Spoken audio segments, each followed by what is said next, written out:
Halo teman-teman, selamat datang di Jagat Reptil, salam brotherhood.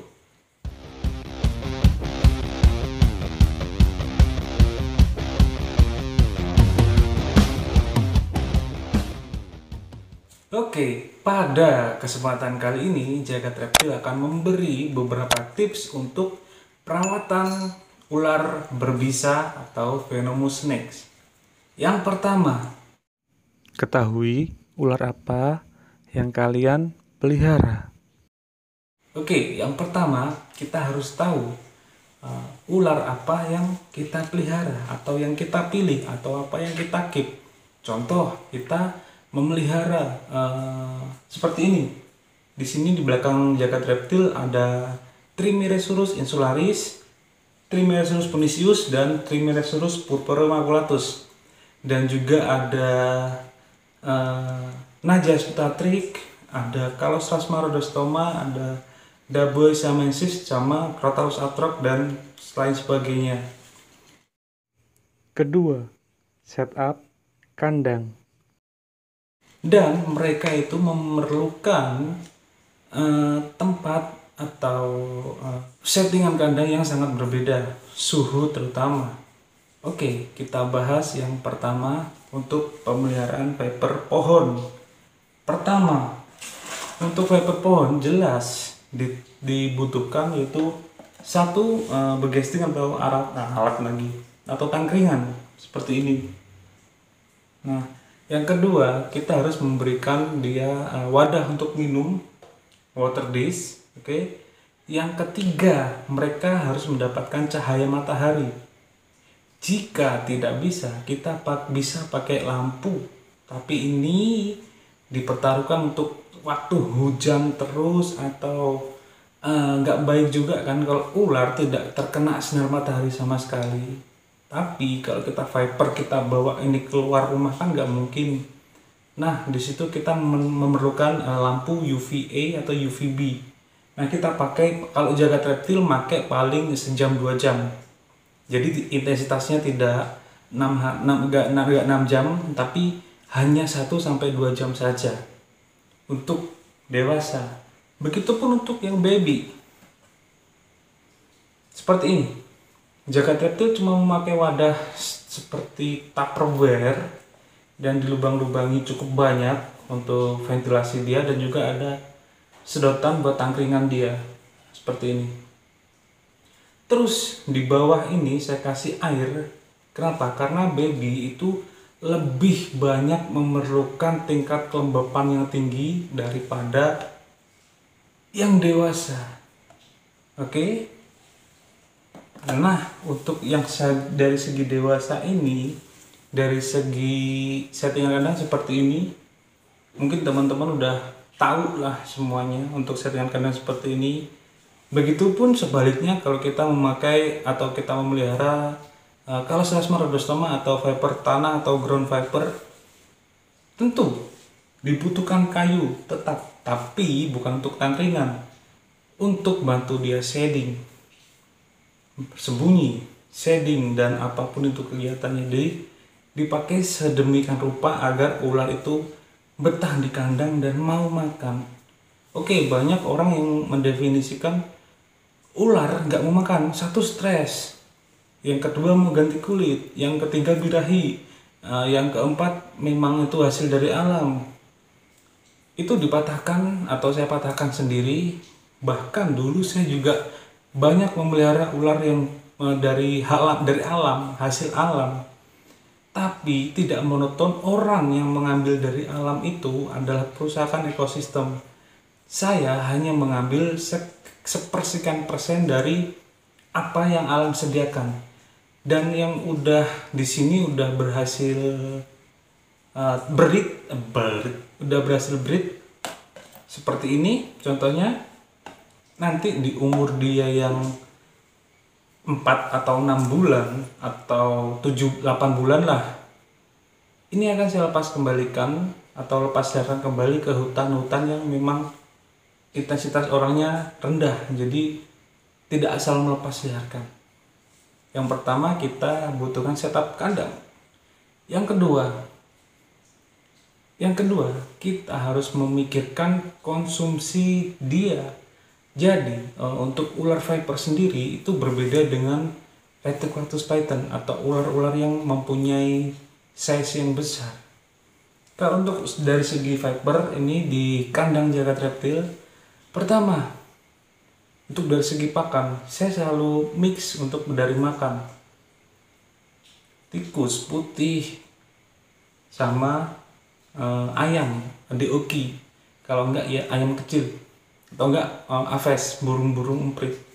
Jadi di mix. Dan untuk jenjang waktu per makannya itu jagat reptil memakai 1 bulan 2 kali. Bang, kenapa kok 1 bulan 2 kali nggak 3 kali? Kan kasihan ularnya kelaparan. Oke, pertanyaan yang bagus. Untuk dari segi viper, saya lebih mementingkan apa yang dia serap. Contoh, tikus putih dimakan oleh ular 1 minggu sekali. Dia pup, kita masukin lagi. Belum tentu semua keserap oleh pencernaan si viper sendiri. Oke, jadi jagat reptil lebih memikirkan konsumtif dia, jadi kebutuhan dia saja. Tidak melulu jagat reptil ngepush bang bang agar dia cepat makan. Nggak cepat maksudnya nggak melulu harus ngepush biar cepet gede, enggak, tapi apa yang dia butuhkan. Minggu pertama saya kasih tikus, minggu kedua saya kasih aves atau burung-burungan atau unggas-unggasan. Jadi tidak ada istilah dia kekurangan nutrisi. Oke lah, mungkin di unggas atau di aves itu ada beberapa protein yang dibutuhkan untuk ular, tapi tidak ada di mencit. Begitupun sebaliknya. Nah, dari situ saya memanipulasi seperti itu agar ular makannya mix. Jadi tidak melulu kita kasih tikus terus, nggak melulu kita kasih ayam terus. Jadi mix. Dan juga untuk dari segi pakan juga atau lagi shedding, minggu pertama kasih makan, minggu kedua shedding, minggu ketiga bisa makan, bisa tidak. Jadi sistemnya lebih ribet. Tapi ini khusus untuk indukan di sini. Kalau untuk baby tetap saya kasih 1 minggu 1 kali, makan tidak makan tetap saya sediakan di situ, dan hidup. Untuk dimakan atau tidaknya kembali ke ular tersebut.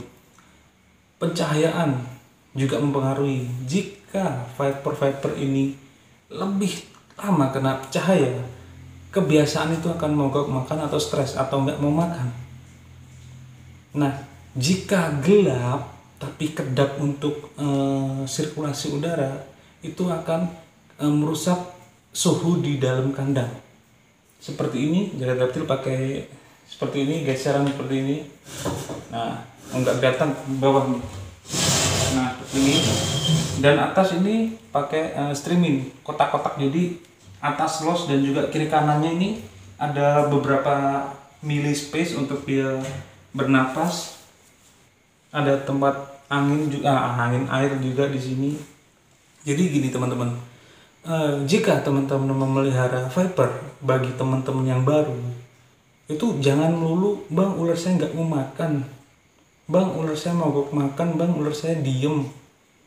Jangan terlalu khawatir, apalagi para teman-teman yang suka memelihara keluarga tropit. Keluarga tropit itu pun jarang sekali untuk makan. Bahkan di jagat reptil pernah dulu mempunyai wagleri, itu big size, big mom. Saya kasih makan sampai 6 bulan sekali, kadang 3 bulan sekali. Begitupun subandulatus seperti itu, 3 bulan sekali, kadang ada yang rutin seminggu sekali. Tapi menurut teman-teman yang lain itu kesehatannya kurang, soalnya apa yang dia konsumsi belum terserap habis, dia dipupin, kita masukin lagi. Nah seperti itu. Dan juga jagat reptil selalu menjaga mood dia untuk makan. Jadi setiap kasih makan itu semua pasti akan makan. Kenapa? Ya pakai cara yang tadi, 1 bulan 2 kali makan. Bukan jahat, bukan irit, tapi itu sistematis untuk menjaga ular itu tetap sehat. Nah, seperti itu nih teman-teman. Dan yang ketiga, jangan terlalu uh, dipegang, dalam artian kita kita pindah, kita apa-apakan, jangan terlalu berinteraksi dengan ular tersebut. Oke? Nah, itu juga membuat si ular tidak nyaman dengan tempat yang baru.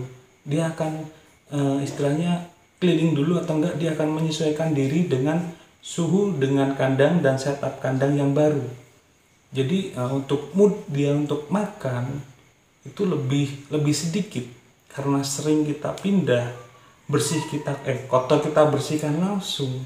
Memang itu bagus, tapi tidak bagus untuk sang ular, teman-teman. Jadi mungkin nih kalian kasih gini, kasih makan, pup, angkut, bersihkan, nunggu shedding, baru kasih makan lagi. Begitu terus seperti itu. Nah, itu akan menjaga mudi dia untuk makan. Dan pasti tidak akan pernah namanya mogok makan kecuali shedding dan juga birahi. Nah, di fase-fase seperti itu memang banyak teman-teman yang tidak mengetahui, bahkan sampai ularku gini, wah, kayak gitu. Jadi tidak usah khawatir untuk memelihara atau cara memelihara viper. Ketiga, safety tools. Ini yang paling riskan. Itu kita harus mempersenjatai diri dengan hook, grab stick, penjepit, kandang yang safety, terus pengetahuan kita tentang ular yang kita pelihara. Jadi teman-teman tidak monoton. Aku punya uang nih segini, aku mau beli ular nih ini, tapi kalian nggak tahu perawatannya seperti apa. Contoh Tropidolemus wagleri atau Suban lah. Banyak orang yang ngomong itu harus dispray atau harus dimisting, harus minum disemprot. Untuk di saya tidak. Itu Wegeler pasti akan turun.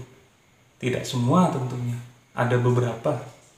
Jadi teman-teman harus, untuk teman-teman yang baru juga nih, harus memilah atau memilih ular apa sih yang cocok buat aku pelihara. Jadi kalau teman-teman baru belajar, itu lebih baik teman-teman memelihara puni, keluarga Trimeresurus, puni, insul, albo. Itu lebih enak dari segi perawatannya. Tapi untuk puni juga membutuhkan suhu yang lebih dingin daripada insul dan albo menurut jagat reptil. Oke.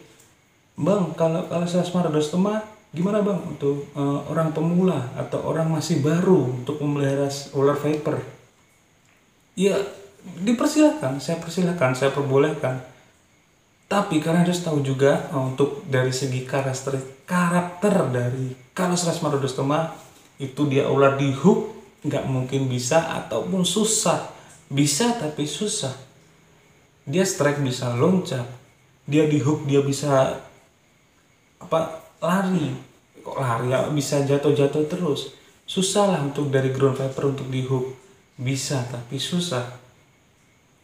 Karakter juga lebih dominan dari segi Selasmarodostoma daripada Trimeresurus insularis atau Albolabris. Punisius, Purpurea maculatus sama. Mereka juga mempunyai temperamen yang sangat bahaya untuk para pemula. Jadi di sini kita bicara pemula, bukan pemula, saya nggak tahu ular apa, saya punya uang saya beli. Tidak, kita bicara pemula dalam arti perawatan atau merawat ular. Jadi kita udah tahu ini insul, albo, purpo, Wegeler dan segala macam. Pengenlah aku memelihara, itu baru boleh dari segi pemula. Soalnya untuk dari segi Venom Snakes atau Keeper Venom tidak ada kata pemula. Keempat, tanggung jawab. Lu siap melihara Venom, lu harus siap akibatnya. Semuanya, tergigit, orang yang tergigit, escape, apapun itu bentuk keteledoran kita sebagai kiper, kita harus tanggung jawab. Ular lepas, bukan kesalahan orang, terus pasti kesalahan kita sebagai kiper. Ular mati, ular kurus, ular gagal shedding, ular mogok makan, itu kita yang harus tanggung jawab. Apapun yang dibutuhkan oleh ular tersebut, kita harus penuhi semuanya. Jadi kita harus gini, kayak kita lagi santai kayak gini, kita duduk nih di depan kandangnya ini, kita liatin ular ini gimana geraknya, apa dia gimana pun bentuknya. Terus kita juga teliti dia, apa gimana sih ini ular, apa sih ini kok bagus, apa sih ini kok istimewa. Dari situ kalian akan belajar. Jadi belum tentu nih semuanya saya pelihara retik, teman-teman pelihara retik. Belum tentu teman-teman retiknya teman-teman itu mau makan ayam, tapi di retik saya mau makan ayam. Begitupun sebaliknya. Jadi pengajaran yang lebih baik itu adalah ular yang kita miliki. Apapun itu sikap di ular, shadingnya kita perhitungkan. Terus setelah shading, after shading itu kita kasih makan per hari keberapa.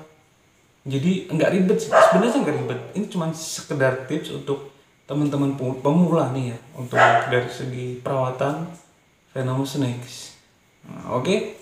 Jadi untuk pemula-pemula yang nonton Jagat Reptil, bukan pemula sebenarnya, masih mau memulai untuk memelihara venomous snake. Jadi aman, boleh. Saya tidak melarang sama sekali teman-teman untuk memelihara venom, asal kita tahu batasan interaksi antara kita dan sang ular. Ular berbisa, kita saat tergigit kita pasti akan celaka. Nah dari situ kita harus bisa memilah lah apa yang kita butuhkan, apa yang kita harus jaga kita sama ular, gimana caranya dia kandangnya safety, kita safety, ular aman, kita aman, keluarga aman, tetangga-tetangga juga aman. Jadi kita harus bertanggung jawab full dari ular itu sendiri.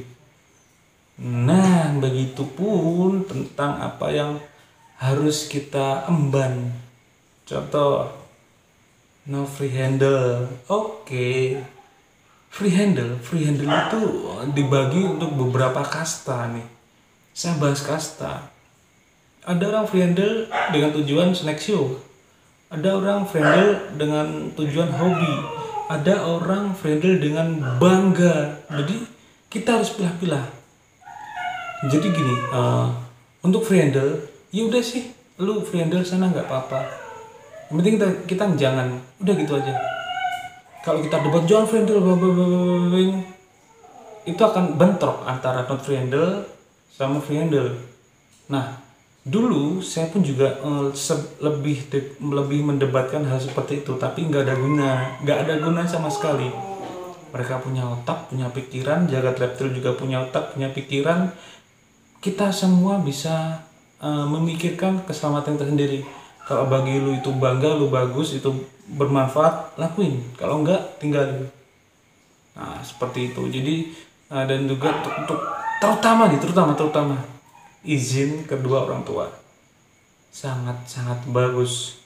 Oke? Saat kalian memelihara ular bagus, ular semua bagus. Saat kalian memelihara satu ular yang bagus, kita kasih display di ruang tamu, kita kasih kaca segala macam dengan hal yang bagus-bagus, itu akan jadi suatu suguhan pandangan tamu yang bagus loh. Seriusan. Coba teman-teman, seperti itu kita terapkan di hidup kita. Jadi jangan mempermasalahkan tentang free handle, tidak free handle, pemula, awalan, master, itu nggak usah dibahas, nggak usah dipakai. Nah, oke. Kayak gitulah penyampaian sedikit dari Jagat Reptil. Teman-teman, safety tools wajib untuk pelihara viper ataupun retic. Bebas lah, yang penting kita harus safety. Oke. Yang kedua, izin kedua orang tua. Yang ketiga, tanggung jawab yang begitu besar saat kita memelihara viper. Oke. Mungkin cukup video atau konten yang sedikit yang tidak berguna atau berguna itu bebas, bisa kalian pilih sendiri. Tapi jika video atau konten ini berguna, kalian boleh untuk share ke teman-teman kalian agar teman kalian tahu apa yang kita tahu. Jangan lupa untuk like, komen, juga subscribe tentunya. Gue jaga reptil, keep safety untuk teman-teman. Salam brotherhood.